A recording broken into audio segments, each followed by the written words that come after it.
Hey, everybody, this is The Diary, and I'm Scott, out here with three dogs that are just the most dedicated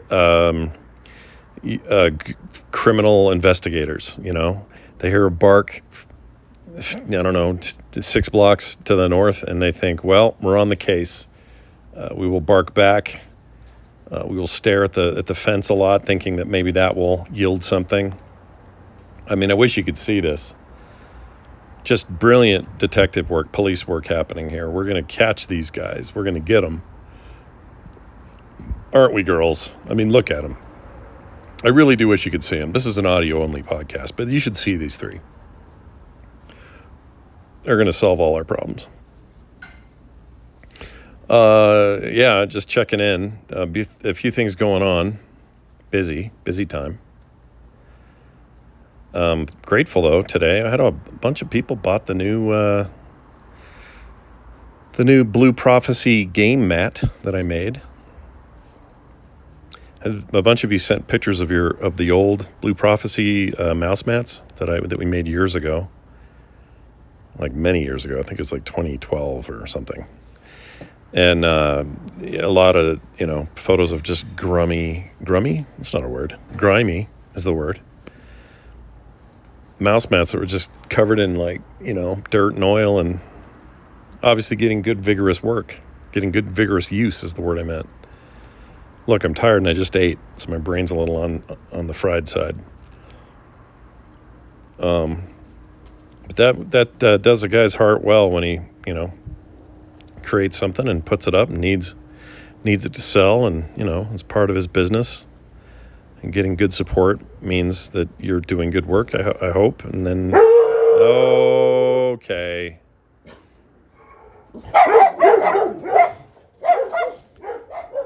Hold on. We'll be pausing this So apparently there's been a big break in the case. Ripley, Lieutenant Ripley, what can you tell us?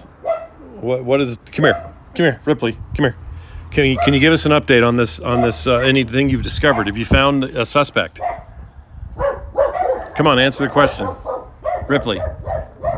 Oh, Ripley, say something to me. Tell me about what's going on. What could possibly be so important that the three of you are ruining everyone else's night? Can you tell me? Can you tell me anything about what's going on? All right, well, Bill back in the studio. As you can tell, these dogs are not being cooperative. I don't know if that means that they've got sensitive information they can't quite share yet, but we're gonna stay on this. Oh gosh, I gotta go talk to him again. All right, we're back. The dogs have been sent away on an away mission. What? Sorry. It's okay. That's fine. Kim says hi. Oh, she made the most amazing. It's usually like a fall thing, but she made this soup today. Potato corn chowder. Oh man, dude. A little bit of toast in there.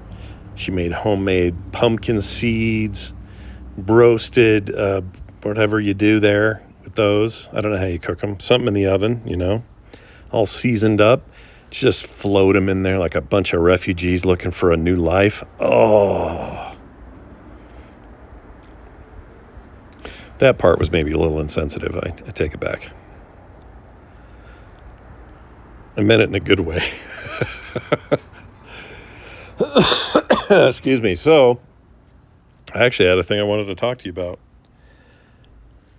And I don't remember what it was.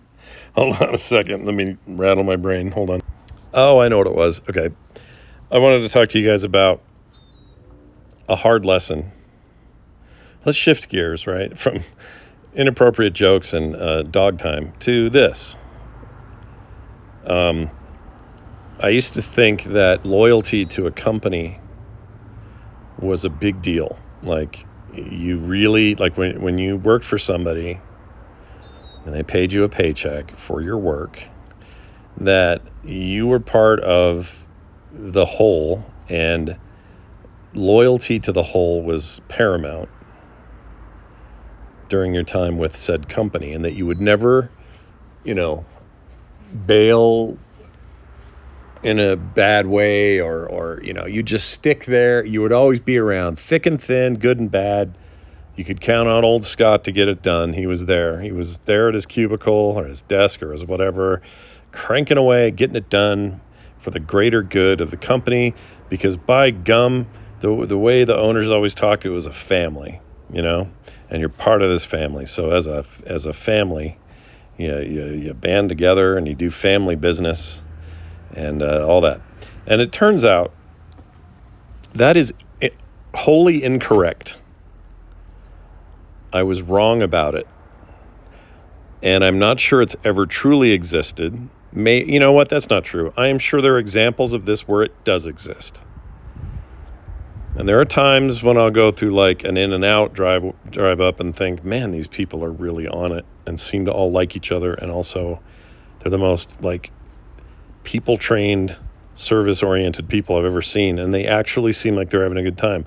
I'm pretty good at telling if somebody's full of it, I think. So, and I don't notice it there so much, right? But then I had this experience. I was talking about this somewhere today. Was it on TMS?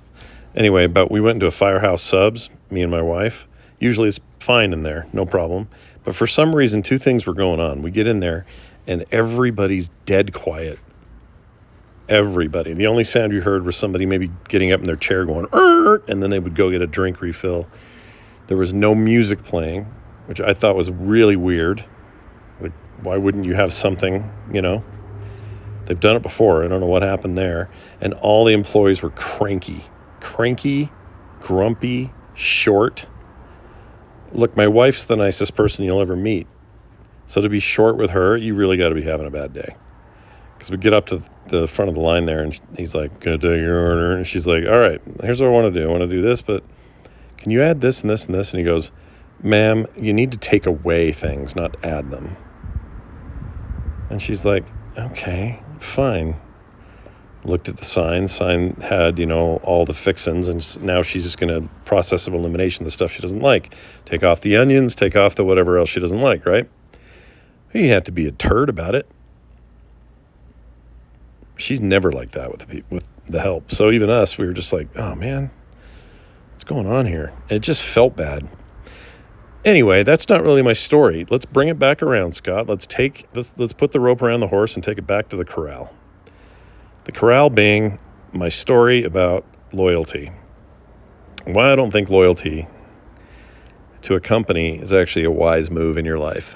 And it took me way too long to learn this. I was with one company for 1996 to 2009, plus some contract work until 2014, whatever that is.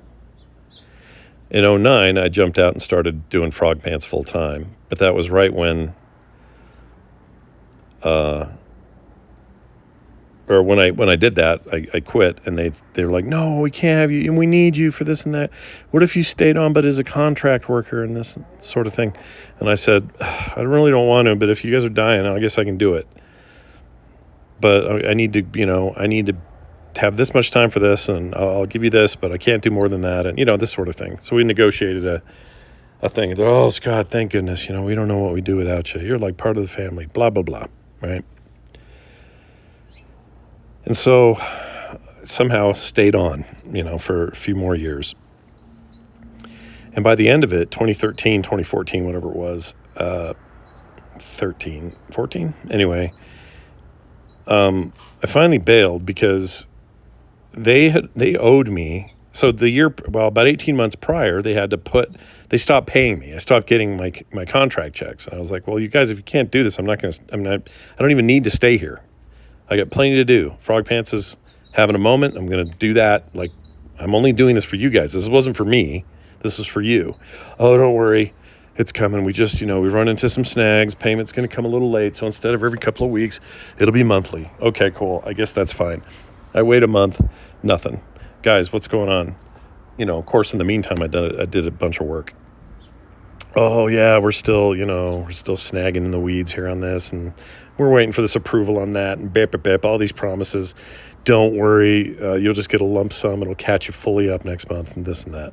And since you're contracting, it's not so bad, right? And I'm like, I guess so. I mean, why are we,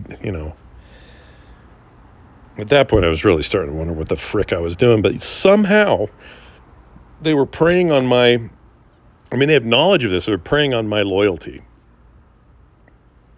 And they just knew that I wasn't going to screw them. And they're right, I wasn't. It's not in me to do that. But they knew that, and they took advantage of that. That's not what family does. Well, some family does, but it's not what family should do, if you're family.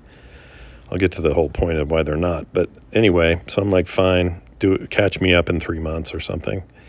This kind of back and forth and telling me one thing and doing something else and never really quite explaining it, and then promising bonuses on top of things so that the wait would be worth it. And then me doing more work. This went on for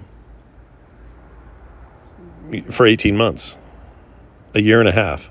And I was so busy with Frog Pants stuff that I wasn't really noticing how long this was taking.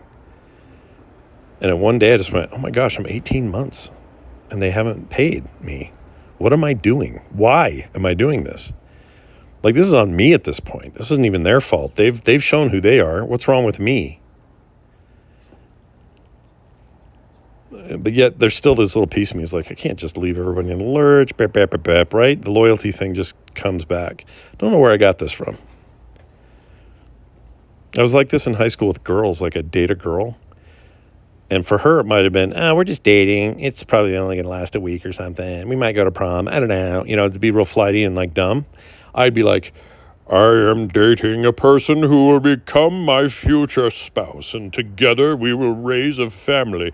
I'm committed. Like, I would get so overcommitted to these relationships that were otherwise the most flimsy, flighty things, but I couldn't help it. It was something in me.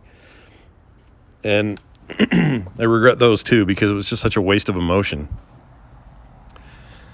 And when I met Kim, it was different, because that was about the time of my life where I was like, I'm not doing that anymore. And then I met her, and she ended up being the one.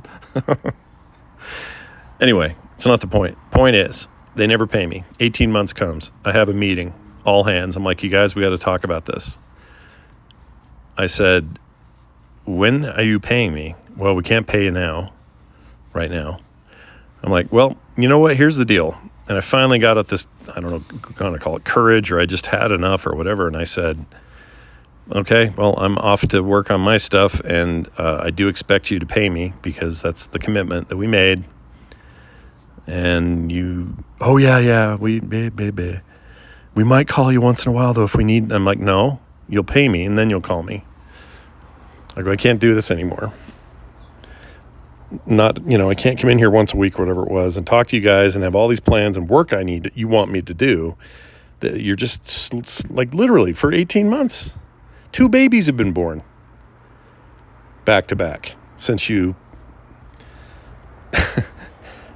haven't paid, right?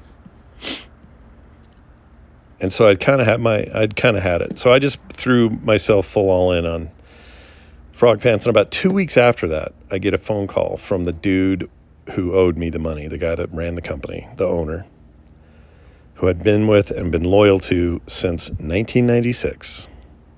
And he says to me, yeah, we're shutting everything down, and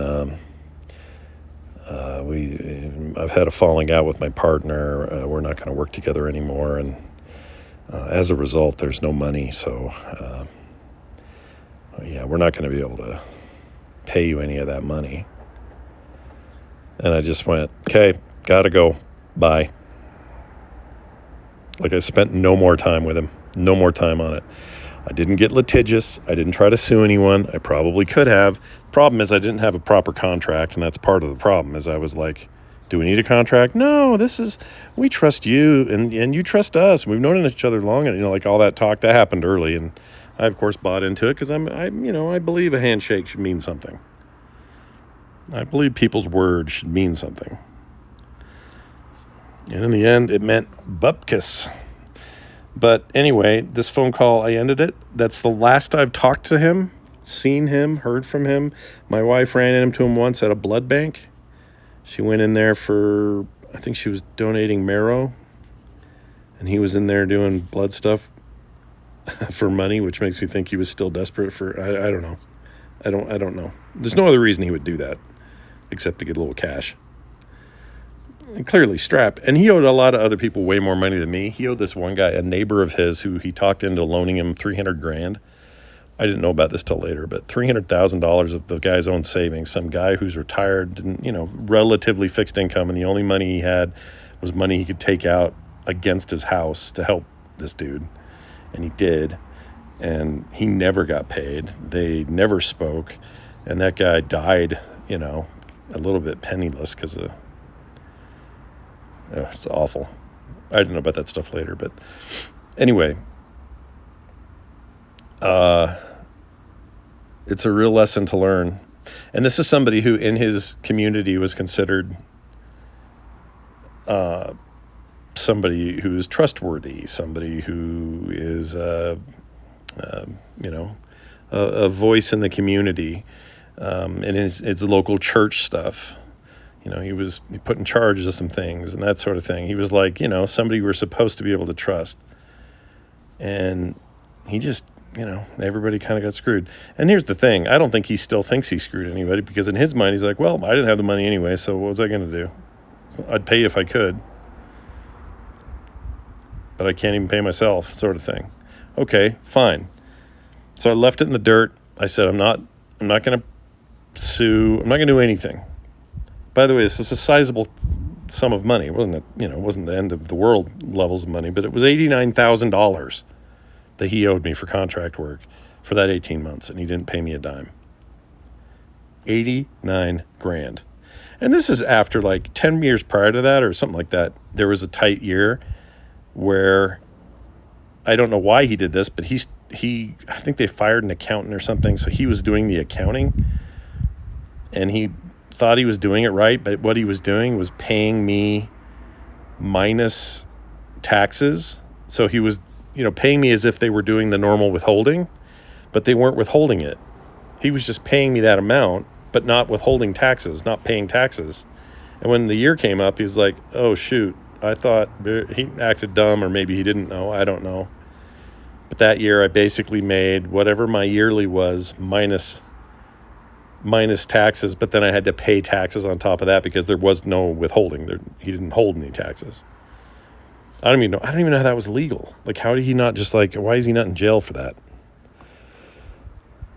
But then I stuck with it. That was way back then. Anyway, to bring us kind of current, I noticed the other day that he's got some new little company. He's running it on Facebook. I'm not going to give any names here. The goal is not to dox anybody. But he's selling something that sounds real stupid to me. And I'm sure that... Is the wind making the mic? I hope the mic's okay. I'm using my phone right now. Suddenly there was a breeze. He's selling some hacky thing and has a website and stuff for it. I'll say it's their pet accessories. What makes that interesting or ironic is that nothing we ever did during my contract period or working for him prior to that had anything to do with that industry. This was clearly him starting over. And all I could think about was like, well, who did he talking to pay for this? Whose money is he doing this on? And better yet, where's my $89,000?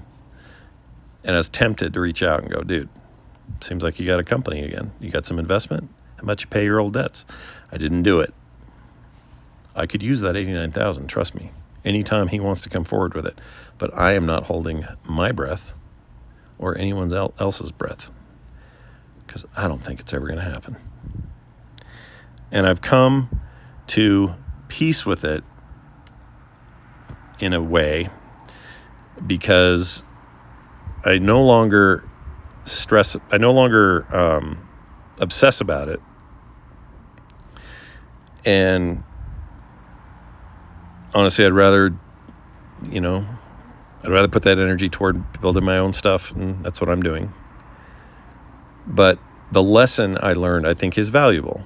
The problem is I'm probably never going to get to use it again, because I'm going to be independent till I'm dead. That's the goal. But the lesson is that isn't a family. They don't have your best interests at heart. They need you to get something done, and they are going to have to pay you to do it. And it is you have more power than you think to negotiate what that is, so that your time is worth it. And there is no dedication to them. They don't have the dedication to you. So you go, you do the thing you get paid for, and you always think about maybe where else you could go, what else you could do that is forward momentum, that is growth in the area you want to grow in, a place you want to end up, and the kind of work you want to end up doing. Look at them as stepping stones, not a place you should commit your soul, which is kind of what I did. Anyway, what a sad little story I've told today. But honestly, I'm not that sad about it. If somehow miraculously 89 grand shows up in my bank account, well, I'd be thrilled. There's some things I would like to pay off. Mostly the house. I don't really have debt, but I have house debt like everybody else, and I would love to have no house debt. And it would go a long way to making that happen. But I'm not expecting it. I'm not going to pursue it any more than I already have. Truth is, I don't have any paperwork anyway, so it would have to be on his list of I need to do the right thing, and not he has no legal obligation because I took him at his word and it wasn't good enough. So that's fine. But maybe someone else out there will hear this and understand what I'm saying. You might be in a position where your company is doing the whole dance of, well, you're part of the family. You're part of you're not. They would think of Christmas Vacation. They would much rather give Clark Griswold the Jelly of the Month Club than the bonus he's expecting. Because they don't care. They really don't care. Why would they care? There's no such thing. And where it does exist in small pockets, in our capitalistic society, where somebody does figure out how to do it, maybe it's a family-run business and all the siblings and everybody involved get along. I know that these are possible, but it doesn't scale well and often can just end up in a pile of schmoopy. So avoid the schmoopy, understand your role, and don't get bogged down in loyalty the way I did. Be loyal to the people that you really care about in your life and that care about you. The obvious ones. I'm loyal to my wife, to my kids, and now to my little grandbabies, and to my friends, the good ones. We all have friends that maybe aren't the best friends. I ain't talking about them. I'm talking about the ones that have your back and you know it, and they've demonstrated it, and you've demonstrated it to them in return. Focus on that. That's where your loyalty should be spent, not the place that need you to heft around things because they don't have enough people to do it. They don't care. All right, that's enough of that. Well, I'll have to go check with the dogs, see if they've solved the murder or whatever it is they're out there hunting down here in the neighborhood. Seems like they had some leads there. Leads, get it? Leads. British people really like that joke. Oh, something else going down. Oh, maybe they've cracked the case. Well, I'm going to go find out. In the meantime, keep your feedback coming, 801-471-0462. You can contact me on the website, frogpants.com/diary. There's a little contact form there. You can use that just as easy as anything. The emails are there. It's all there. So grab me, find me, look behind me. All right? I'll see you guys later. Bye.